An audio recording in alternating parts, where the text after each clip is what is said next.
Canada's picturesque forests and parks also drawing millions of visitors each year. For a lot of tourists, it's a chance to see nature up close. But when they behave like paparazzi, it's a problem. So-called wildlife jams are putting people and animals at risk. CTV's Alberta Bureau Chief Janet Dirks on the push to curb the natural instinct to pull over for a picture.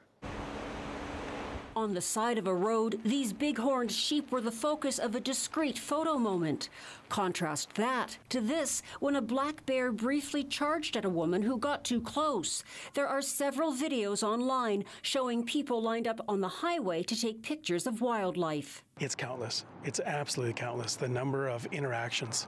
For years, Parks Canada has warned people to stay in their cars when wildlife is present, but in the era of social media, park officials say these encounters are getting worse. We are seeing a pattern where people more and more are trying to get close. They're trying to get closer to wildlife, and that's a real problem.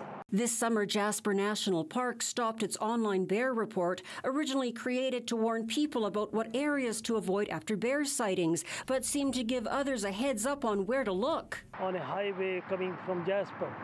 And exactly everybody was doing the same thing, coming out of their car, getting their cell phone so that they can see the bear. And wow. Paul Calra has been taking pictures of wildlife in the region for more than 30 years. He uses a long lens and I never come out of the car. Parks Canada officials know people want to see wildlife when they're in the Rockies, but advise keeping a respectful distance, at least 100 meters from bears, cougars, and wolves, and 30 meters from bighorn sheep and elk.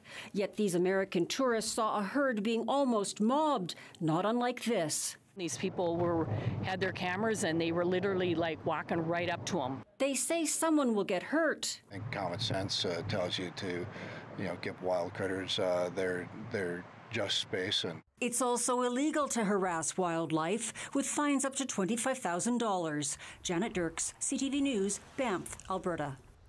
The same sort of warnings are going out to tourists at Yellowstone National Park in Wyoming. Oh, look at the big one in front of us. Today, one family was trapped by a stampeding herd of bison that charged their rental car and smashed the windshield. Hundreds of the animals took over the highway. A harrowing experience for everyone in that line of cars. Stopped on the shoulder.